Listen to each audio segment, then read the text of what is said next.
it's Matt Douglas with Accruit. I'm going to talk about leasehold parking arrangements today. We talked about reverse and improvement exchanges in another video, and another more complicated iteration of those kinds of parking exchanges is a leasehold improvement exchange. People will often want to pursue an improvement exchange because they've got value from the sale of a relinquished property that they want to apply to newly constructed improvements to replacement property, or they want to do a new build. That's typically where these leasehold improvement deals are most implicated.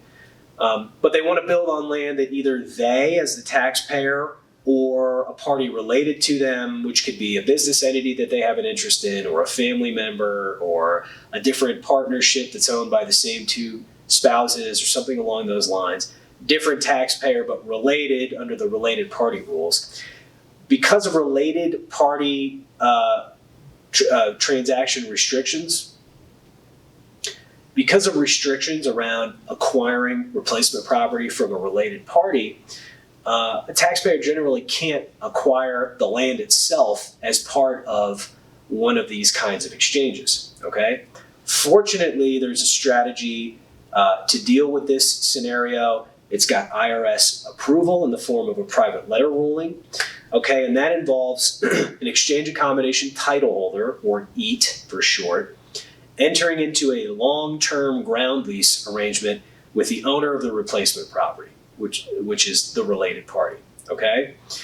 The improvements that the taxpayer desires to do on the replacement property are then done and constructed as leasehold improvements, okay? Owned initially by the EAT, which holds the interest in the ground lease, okay?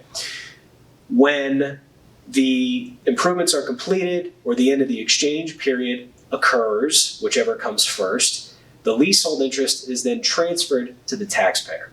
And what has the taxpayer actually acquired as replacement property in the exchange?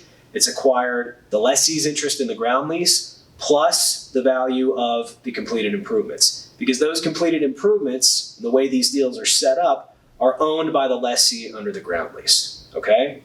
So instead of acquiring the land and the improvements as one might do in a more common transaction, the end result is the related party still owns the land and the taxpayer owns the improvements to the land, okay?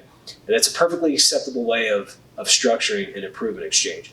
But there's a caveat, which has to do with the economics of a 1031 exchange. If a taxpayer was acquiring land from an unrelated party and then building upon that land, the value of the land itself would be included within the exchange. So if I've got $1 million in exchange value that I've got to use up between acquisition and improvements, and I spend $500,000 acquiring the land, that leaves me with $500,000 left to apply to the newly constructed improvements. Doesn't work that way in a leasehold improvement exchange because I'm not acquiring the land. I'm acquiring the interest in a zero value lease that I'm paying rent under to the related party that owns the land. In practical terms, what that means is if I've got $1 million in relinquished property that I've got to use up, that entire $1 million has to go into the newly constructed improvements within the applicable exchange period. I don't get to add in the value of the land to get me to my $1 million target value sooner than I would in a more conventional improvement exchange. So they tend to work better for when a taxpayer can actually complete the necessary value of construction, and sometimes that throws off the timing somewhat. But that is one of the key differences between a leasehold improvement exchange and a conventional improvement exchange.